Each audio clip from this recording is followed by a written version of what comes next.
2010 English. Cut the apple dash 4 pieces.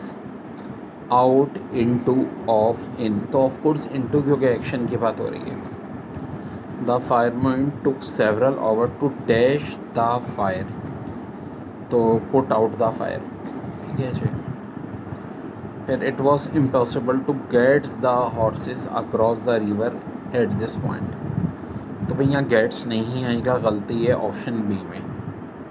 इसी तरह somebody have broken the lock, तो यहाँ हैव नहीं आएगा। Choose the word most similar in the meaning to the capital one, जैसा कि फॉल्ट का हो जाएगा एरर। इसी तरह मीन का मेजर, साइनोनिम पूछे थे बच्चों।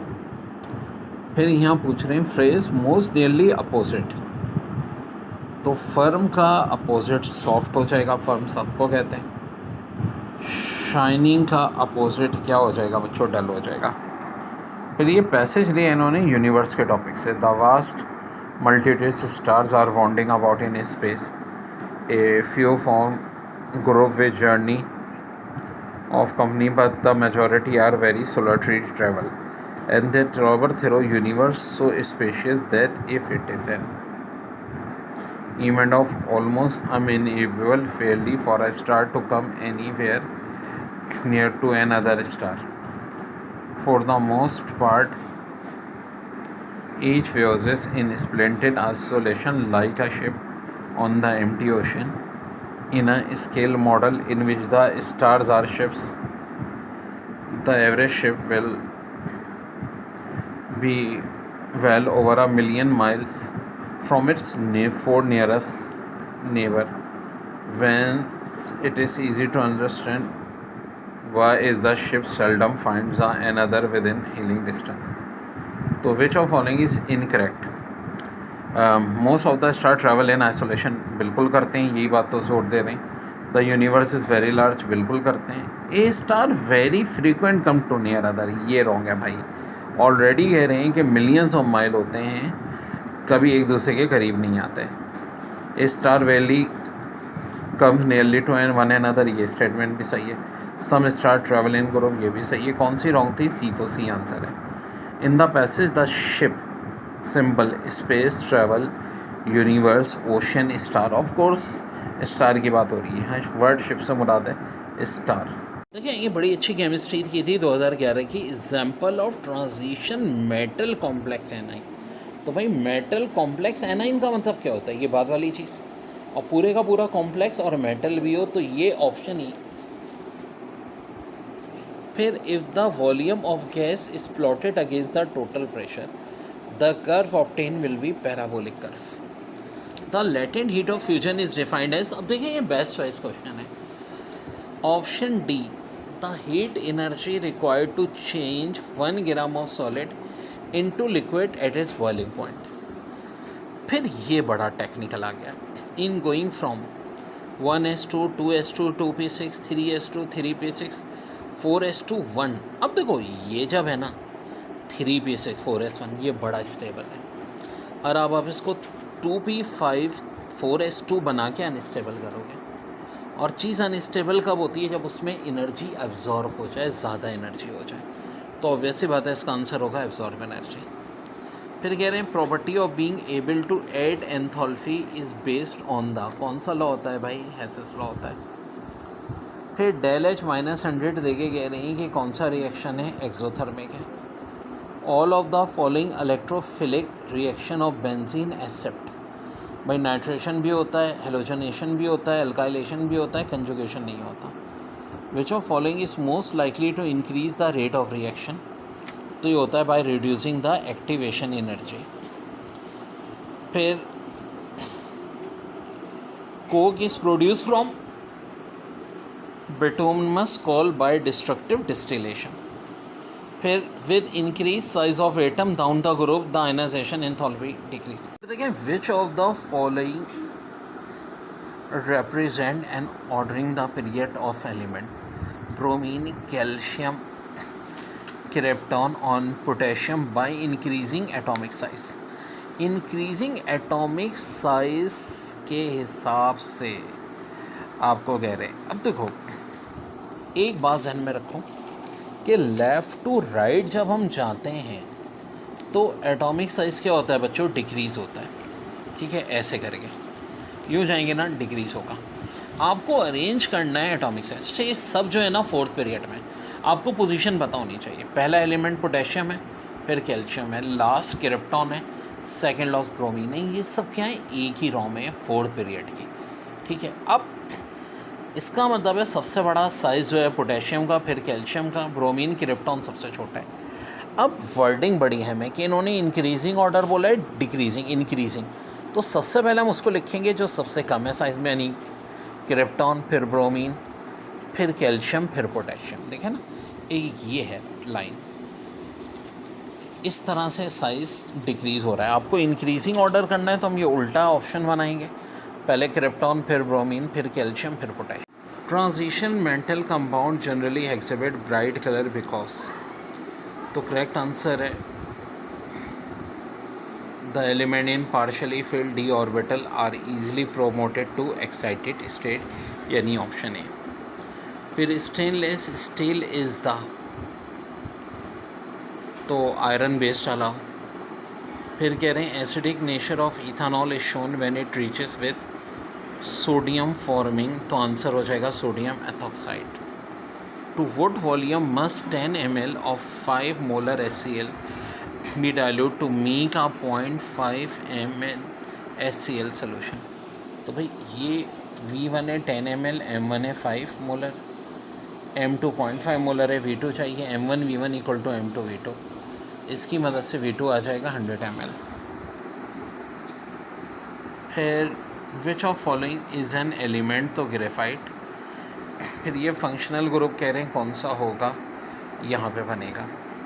तो भाई इसमें दो मौजूद हैं, यहाँ देखो तो ये डबल ओ, ओ एच का मतलब है कार्बोक्सिलिक एसिड, और ओ के दोनों तरफ अल्काइल ग्रुप तो ईथर, तो ether and carboxylic. Pellagra is caused by the deficiency of, तो नियासिन। फिर which of following statement is true about atomic hydrogen atom, तो देखो बी वाला, most of the reaction of atomic hydrogen take place at ordinary temperature and some even below room temperature. Absolute zero -273.16 होगा, जहन में रखो। Aqua regia का मतलब है 1 part by HCl of concentrated HCl and 3 part by volume of HN। In Hoopes electrolytic method, देखो अब ये बड़ी टेक्निकल MCQs है, of aluminium refining the reaction which take place at cathodes. तो अल्मोनियम +3 में 3 इलेक्ट्रॉन जब एडअप करते हैं तो भाई अल्मोनियम बनता है, ये है ऑप्शन बी, इसका ख्याल रखना है। Al+3 इलेक्ट्रॉन्स है। फिर sodium benzene dodecyl sulphate is the main constitute of, तो आंसर हो जाएगा सर्फ। फिर जनाब फैट हमेशा पर ग्राम उसका 9 कैलोरी प्रोड्यूस करता है। सिग्निफिकेंट फिगर, यार ये बड़ी टेक्निकल MCQs है। देखो मल्टीप्लाई हो गया, ये आंसर आएगा, लेकिन आंसर मैं 5.00 कर दूंगा। क्यों? देखो इसमें 3 डिजिट, इसमें 4, तो आंसर 3 डिजिट में आना चाहिए। ये वजह है कि 5 के बाद डेसिमल ला के 2 0। Electronegativity of element increase has we go from, तो हमें पता है कि इंक्रीज़ कब होती है, लेफ़्ट टू राइट होती है जी। फिर which of following explain water boiling point high, तो इसका रीज़न होगा हाइड्रोजन बॉन्डिंग, हाइड्रोजन बॉन्डिंग की वजह से हाई होती है। विच of following occurs in contact process, so sulphur trioxide is dissolve in concentrated sulphuric acid. फिर पूछ रहे हैं लीनियर ट्राइगोनल टेट्राहेड्रल के एंगल बताओ, तो लीनियर का 180, ट्राइगोनल का 120, टेट्राहेड्रल का 109। फिर हीट एवॉल्व और absorb during a chemical reaction depend upon, option A amount of chemical substance involve, बिल्कुल जी। बी हो गया temperature, C physical state of substance involve, D whether the reaction occur at constant pressure और constant volume, तो answer all of. Galvanometer has resistance of 10 ohm and give full scale deflection, 2010 का सवाल है। When current of 0.001 ampere flow in it, find the value of the shunt resistance to convert into M meter of range 10 ampere. ये formula होता है shunt resistance का, IG × RG, I - IG। I G 0.001 है, R G 10 है, आई 10 है, आई G 0.001 minus करें। तो देखो एक बात याद रखो, मल्टीप्लिकेशन में छोटे नंबर की बहुत अहमियत होती है। प्लस माइनस में इसको हम नज़रअंदाज कर देते हैं, नेगलेक्ट कर देते हैं। सो जी ये 10 इंटू 0.01 अपॉन 10, तो ऑफकोर्स 10 कट जाएगा, आंसर 0.01 आ जाएगा, यानी ऑप्शन है। देखो ये बड़ा अहम स्टेप है, याद रखो। अगर आप 10 करोड़ को 0.001 से मल्टीप्लाई करोगे तो फ़र्क पड़ेगा, 10 करोड़ में 0.001 प्लस या माइनस करोगे फ़र्क नहीं पड़ेगा। इसलिए मैंने ये 10 कैंसिल कर दिया और आंसर मेरा आ गया 0.01 बचा। सास throws a ball at an initial velocity. जनाब 2010 का ये टेढ़ा साल था। 42 metre per second. Calculate the maximum distance the ball can reach assuming that ball is caught at the same height at which it was released. यानी maximum range पूछी है बच्चों, जिसका फार्मूला होता है v²/g। आपको परेशान करने के लिए उन्होंने जी भी 9.8 दिया है। तो भाई अक्लमंदी का मुजाहरा करना है, वो कैसे? भाई ये जो दोनों 42 है इनको तो छेड़ो ही नहीं, ठीक है। फ़िलहाल 9.8 को मैं 98/10 लिख सकता हूँ, बिल्कुल लिख सकता हूँ। 98 7 के टेबल में आता है, बिल्कुल आता है जी। 7 से डिवाइड करें 14 हो जाएगा, 42 को 7 से डिवाइड करें 6 आ जाएगा। आगे देखें 14 और 42 फिर कट जाएंगे 3 6 18 होता है। और देखो ये जो नीचे वाला 10 है ये ऊपर जाके 3 6 18 से मल्टीप्लाई हो जाएगा। 18 10 सा कितना होगा? 180 मीटर। बेटा देखो सारे के सारा सोल्यूशन जो MD कैट के पेपर्स का मौजूद है मेरे चैनल पे और प्लेलिस्ट में, और PDF भी मैं क्वेश्चंस की दे रहा हूँ। देखिए कह रहे हैं find the unit vector parallel to the vector C = 12i plus 24j minus 8k। तो मेरे भाई 12i plus 24j minus 8k, अच्छे से ट्रिक देख लें कि इसमें से जो चीज़ कॉमन आ रही है ना उसको कॉमन ले लें। 4 कॉमन आ रहा है, ले लीजिए। क्या बच गया? 3i plus 6j minus 2k। अब ये बस हमारा बचा, 3i plus 6j minus 2k, ठीक है मेरे भाई। और 362 का मैग्नीट्यूड क्या होगा बच्चों? 7। तो अलग अलग हम क्या करेंगे, इसको 7 से डिवाइड कर देंगे और यही बच्चों मेरा क्या हो जाएगा? आंसर आ जाएगा, ठीक है, आंसर आ जाएगा। तो वेरी वेरी इंपॉर्टेंट, ठीक है जी। एक थ्योरेटिकल MCQs भी दी हुई है कि एक ब्रिटिश थर्मल यूनिट कितने जूल्स के बराबर होता है? तो 1055 जूल्स के बराबर होता है। एक BTU बराबर होता है 1055। y = 4i minus 6j plus 12k, z = 2i plus 4j plus 4k। Basically question ये दिया है कि find the projection of y = 4i minus 6j plus 12k on to the direction of z = 2i plus 4j plus 4k। तो ये है बच्चों ये सवाल। अब हम करेंगे क्या कि भाई प्रोजेक्शन का मतलब होता है साया। किसका साया? A का साया B पे या Y का साया Z पे। तो Y का साया Z पे, तो Y और Z ये डॉट प्रोडक्ट लेनी है। फिर वही मेरी ट्रिक भाई, जो कॉमन आ रहा है कॉमन ले लें। यहाँ से 4 कॉमन आ रहा है या 2 कॉमन आ रहा है, 2 कॉमन आ रहा है, 2i minus 3j plus 6k बचा। अब y बस इतना रह गया। z से भी कॉमन आ रहा है 2i plus 2j plus 2k। अब डॉट प्रोडक्ट लें, i को i से मल्टीप्लाई करें, 2 1 2, 2 को माइनस 3 से करें माइनस 6, 2 को 12 से 6 से करें 12। और मेरे भाई z का मैग्नीट्यूड 1 2 2, मैग्नीट्यूड क्या हो जाएगा? 3। तो 12 प्लस 2 14, 14 माइनस 6 8/3। फाइनल आंसर क्या आ जाएगा बच्चों? 8/3। दोबारा देख लो, बड़ा सिंपल सा है। डॉट प्रोडक्ट लिया हमने, 2 1 2, माइनस 3 2 माइनस 6, 2 6 12, 12 प्लस 2 14, 14 में से 6 माइनस किया 8। फाइनल आंसर आ रहा है 8/3।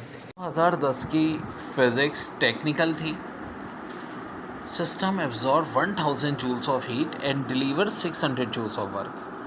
बड़ा अहम दे दिया, while losing 100 joules of heat by conduction to the atmosphere calculate the change in internal energy of the system.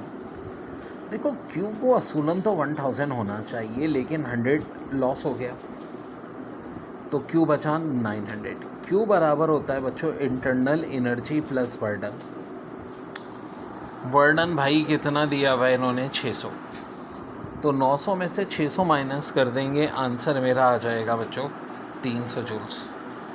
फिर कह रहे हैं dash are produce if heavier atoms are bombarded by electron with have accelerated 1000 of voltage, तो answer हो जाएगा x ray बच्चों. फिर कह रहे हैं if the two bodies of different masses are moving with the same velocity under identical condition it will be more difficult to stop or change the motion of the body of the largest mass because the body with largest mass has dash than the body having less mass. तो हो जाएगा मोर inertia बेटा. फिर ऐसा unit of angular acceleration radian per second होता है. फिर कह रहे हैं in order to attain maximum range of projectile the projectile must be launch at an angle of, तो आंसर होगा बच्चों 45 degree. An observer standing at the sea coast observe 54 wave reaching the coast per minute if the average of the wave is 10 metre find the velocity. बेटा 54 waves पर minute आ रही है, तो फिर ये तो हो गई फ्रीक्वेंसी. लैम्डा दिया है इन्होंने 10 मीटर, तो भाई वी चाहिए F into lambda.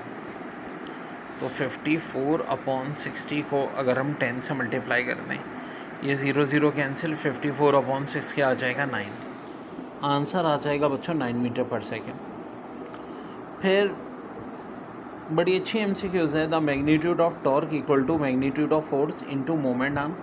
This means that the smaller the force larger be torque. नहीं भाई ऐसा तो नहीं हो सकता, प्रोडक्ट है. The greater the force the larger will be torque. जी हाँ ये हो सकता है. फिर एक कह रहे हैं the larger the moment arm the greater will be the torque. ये भी है. तो भाई of course answer both B and C हो जाएगा, डी चेक करने की ज़रूरत भी नहीं है. फिर कह रहे हैं work done in 1 hour by agency working at the constant rate of 1 kilowatt that is 1000 joules per second is, तो आंसर हो जाएगा किलोवाट आवर. फिर एग्जाम्पल ऑफ डायनेमिक इक्विलिब्रियम. तो देखो सिर्फ jumping of paratrooper from helicopter, बाकी सब तो स्टैटिक इक्विलिब्रियम के एग्जाम्पल हैं. फिर moon complete 1 revolution around the sun in 2.36 × 10 की बार. When resistance of 2 Om is connected across the terminal of cell. बड़ा ही खतरनाक सवाल दिया था. The current is 0.5 ampere. When the resistance across the cell is 5 ohm the current is 0.25 ampere. The EMF of the cell. बड़ा ही खतरनाक था. देखो अगर 2 ओम रेजिस्टेंस है तो करंट 0.5 एम्पेयर है, और अगर रेजिस्टेंस 5 ओम है तो करंट 0.25 एम्पेयर है. EMF क्या होगा? तो EMF होता है IR + R. कह रहे हैं जब I 0.5 है तो रेजिस्टेंस 2 है. मैं इस फार्मूले में EMF और ये बेटा एक ही बात होती है. यहाँ 0.5 रख दो, यहाँ 2 + R. एक ही क्वेश्चन ये बना लो. फिर जब I 0.25 है, R 5 है, एक ही क्वेश्चन ये बना लो. अब देखो थोड़ा हमारा टारगेट है V सॉल्व करना. 0.5 को बेटा क्या मैं 1/2 लिख सकता हूँ? बिल्कुल लिख सकता हूँ. ये 2 इधर आगे V से मल्टीप्लाई हो जाएगा. इसी तरह बेटा 0.25 को क्या मैं 1/4 लिख सकता हूँ? बिल्कुल लिख सकता हूँ. ये 4 भी इधर जाके मल्टीप्लाई हो जाएगा. अब मुझे तो V चाहिए ना. मैं एक काम कर सकता हूँ बच्चों, चला के क्या R की वैल्यू निकाल लूँ. 2V - 2. ठीक है मैंने कर लिया. अब यहाँ R की जगह ना ये 2V - 2 पुट कर दो बच्चों. ठीक है, तो अब इससे फ़ायदा क्या होगा बेटा, ये ध्यान से देखो. 5 - 2 3 बचेगा. ये 2V उधर गया, माइनस हो गया.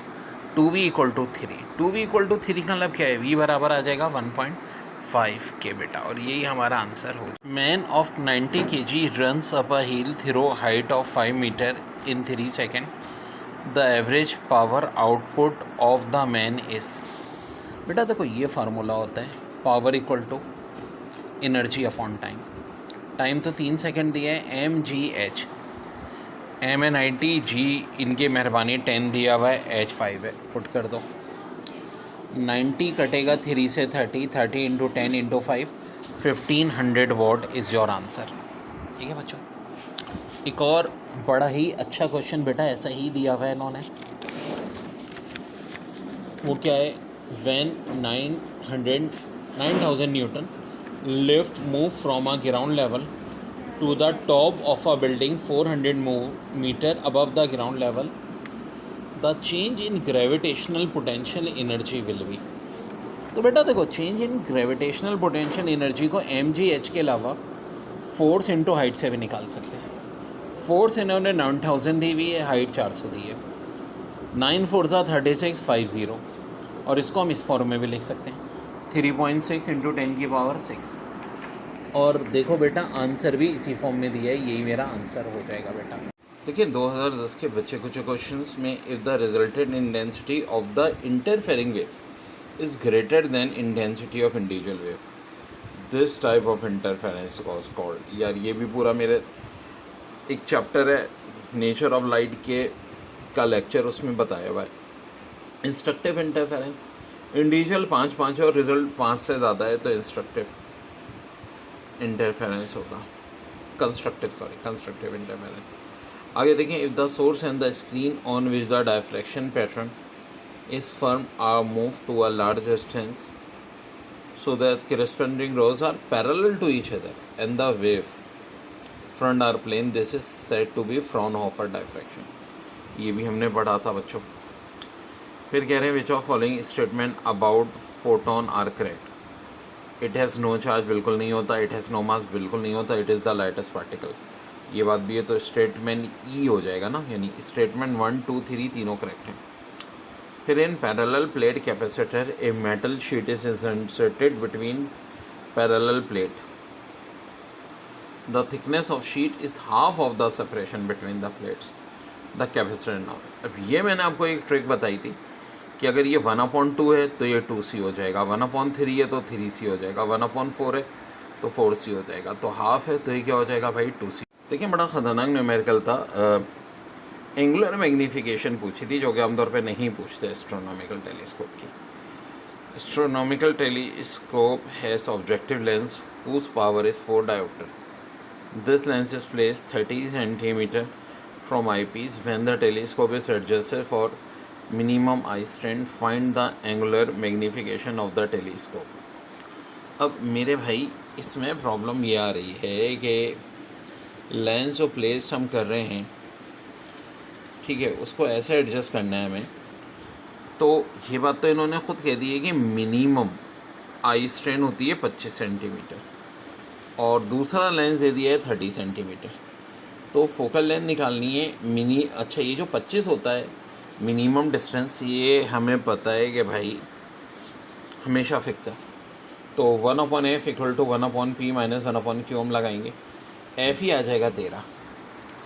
अच्छा, F0 क्या दिया हुआ है भाई इन्होंने, ज़रा इसको भी देख लें। 4 डायोप्टर, 4 डायोप्टर का मतलब हो जाएगा यानी 1/4। ठीक है, ये 4 डायोप्टर है ना, तो फोकल लेंथ क्या हो जाएगी 1/4 या 0.25।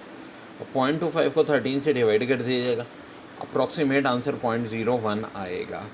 ऑब्वियसली बात है इसके ऑप्शन में। देखिए कह रहे हैं, 2 bodies X and Y are attached to the ends of a string which passes over a pulley so that the body hang vertically if the mass of the X is 7 kg and that of Y is 3 kg. Find the acceleration. अब देखो, ऊपर 7 और 3 का difference है, ये होता है ना फार्मूला, ऊपर मासेस का डिफरेंस, नीचे सम इंटू जी वर्टिकल पुली में। तो भाई एक मास 7 दिया है, एक 3 दिया है, 7 + 3, जी की वैल्यू भी देखें आप तो इन्होंने 10 ही दी है। ठीक है, 7 और 3 के साथ, तो 10 कट जाएगा, 7 - 3 4 इज़ योर आंसर, यानी ऑप्शन डी। अब एक ये बड़ा अच्छा सवाल है, a magnetic field is a region in which a force is experience on a moving charge और a magnet, this force depend upon magnitude of charge. क्यों बिल्कुल करती है जी, the speed of moving charge भी बिल्कुल करती है जी। The magnetic field of induction भी बिल्कुल करती है जी। तो आंसर ई हो जाएगा स्टेटमेंट 1 to n। कह रहे हैं the addition of impurity in pure semiconductor material is called. तो ऑफकोर्स ये डोपिंग हो जाएगा। फिर a travelling wave in which the particle of the disturb medium move perpendicular to the direction of the propagation of the wave is called transfer wave. फिर which of following instrument based on Wheatstone bridge principle. ये बड़ी अच्छी बात है। तो देखो metre bridge भी होता है, पोस्ट ऑफिस बॉक्स भी होता है, बोथ एन भी आ जाएगा। फिर process of giving off light by applying an electrical source of energy is called. ये डेफिनेशन है जी इलेक्ट्रोलोमिस्केंस की। Momentum is defined as the product of mass and its velocity, therefore its SI unit. अब obvious सी बात है, देखिए दो चीज़ें हैं। मास का यूनिट हमें पता है कि जी केजी होता है, ठीक है, और फिर यहाँ मीटर पर सेकंड भी इन्वॉल्व है। तो इस हिसाब से न्यूटन सेकंड हो जाएगा, ऑप्शन बी। सो बच्चों ये बड़ी काम की बुक है मेरी, पूरे थ्रू आउट पाकिस्तान ही अवेलेबल है, आप लेना चाहें